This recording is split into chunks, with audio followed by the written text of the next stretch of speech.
Black Myth Wukong is killing it, guys. It's shattering Steam records. Literally within the first hour of when it came out, you could see on this chart, it was number 4 with over 1,440,000 concurrent players at that moment.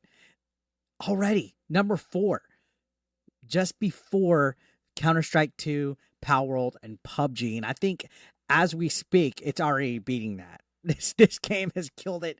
I just finished live streaming it for like 2 hours.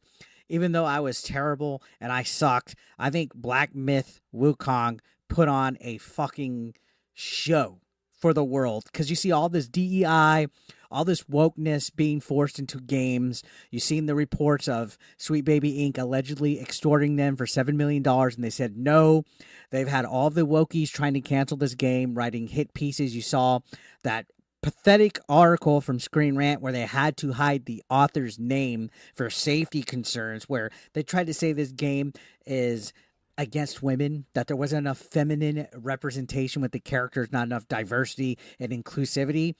Guys, this is a game about Chinese mythology where you play as a fucking monkey. What diversity do you need here?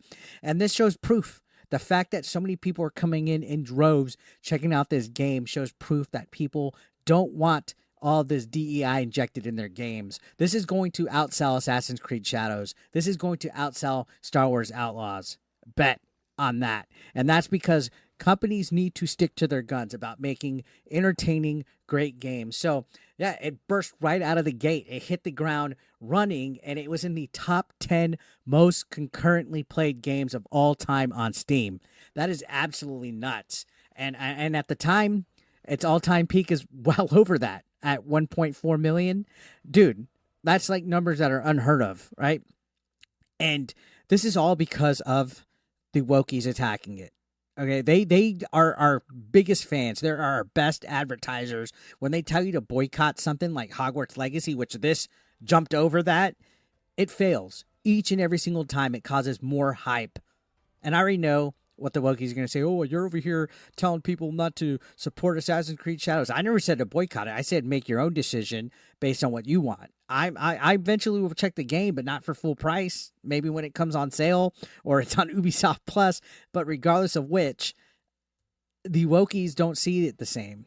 It's not the same. All right. When we tell people, hey, there's diversity injected in these games, we're not telling you to cancel it. We're not telling you to boycott it, as opposed to you guys literally making up shit about misogyny and sexism and fake IGN stories about Black Myth Wukong, and it fails. Literally.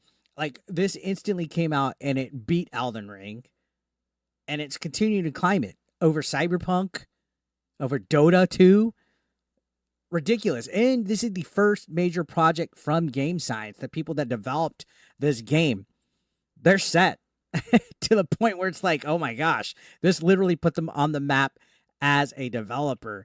And the Xbox version isn't even out yet. The Xbox version is going to be a delayed release later on, like within the next year or so.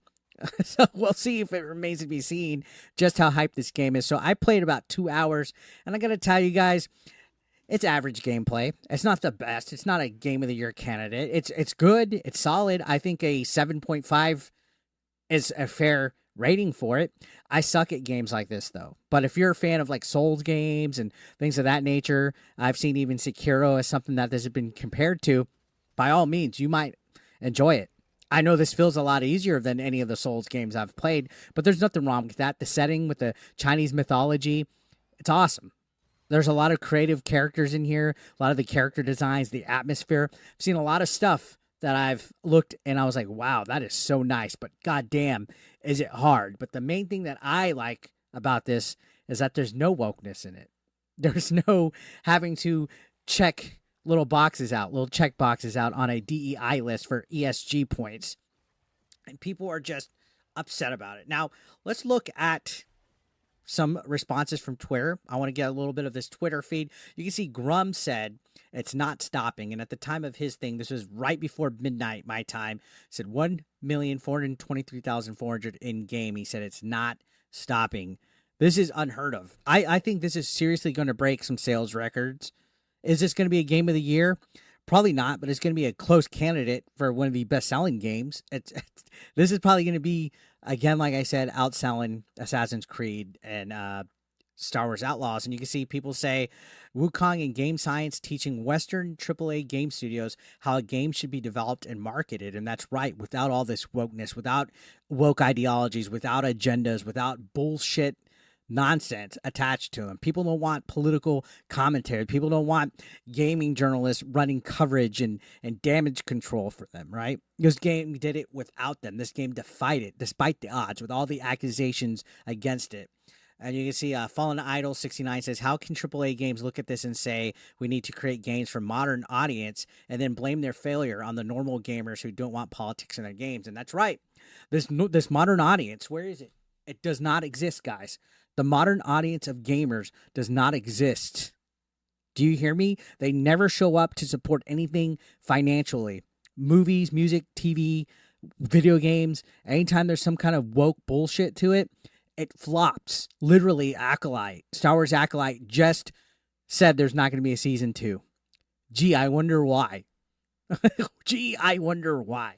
Because people don't want woke bullshit. And I know people are like, oh, people misuse the word woke. No, dude, it's fucking woke. It's bullshit. You guys think that you're free. You guys think that you are progressive. You guys think that you have a great sense, but you're far from woke. That's what's the irony in using that word, is you're not woke at all. You're actually quite closed-minded, to the point where you guys would rather sabotage the entertainment that you guys consume, to where there's an echo chamber, to where nobody has actual diverse train of thought. There's no freedom of expression, no individualism. You guys want everybody to think and listen and talk and walk like you guys. And you want them to conform to what you guys want. And it fails each and every single fucking time. And you can see people are saying, was just signing off for the night, but kind of want to stay on and contribute to that number. Back to it then. This is what victory feels like. Higher than Dota's peak. Screen Man must be pulling their hair out. So, yeah, Samara, was that her name? Samara, I forget what that writer's name is. They literally put her in hiding because of the backlash. So it's shattered. Right here it says Black Myth Wukong has shattered the peak concurrent users record for a single-player game on Steam. Over 1.4 million concurrent players, 4th highest in Steam history, higher peak than Cyberpunk 2077 and even multiplayer juggernauts like Dota and Apex. Majority of the player base is from China. It's a weekday and this game is already doing crazy numbers. It's likely going to hit 10 million copies sold if it hasn't already. And I bought the PlayStation 5 version. Now, just for shits and giggles, I'm going to search in Twitter active right now and see just how accurate of information we have out there, because these tweets I'm looking at are kind of old, so it possibly could have broken any kind of actual things right here. So let's see. Yeah, look, it's doing well. Congrats to the Black Myth Wukong team for absolutely crushing it on Steam. And 2 hours ago, PC Gamer, who ironically enough wrote a hit piece on it, said it crushes Elden Ring and Cyberpunk 2077's all-time player records on Steam with 1.2 million and counting. This is outrageous, guys. And this just shows proof. The proof is in the pudding that people don't want bullshit in their video games. People don't want bullshit in their video games. Black Myth Wukong has, within mere hours, garnered 1.2 million players, beating all-time records of Baldur's Gate, Elden Ring, and Cyberpunk. It's already the 6th highest played game in Steam history. So, great victory for a based game, despite all of Western press trying to smear the studio. Take that, IGN. And yeah, it just has to feel good, right? It feels great to shove all of this in the face of people like Rebecca Valentine, Alyssa Mercante, all of Kotaku, you name it. These people that wanted a game like this to fail, and it's smacking them right in the fucking face as we speak. Real gamers that journalists hate, have actually won today, guys. Again, is this game the greatest game out there? No, not by any means.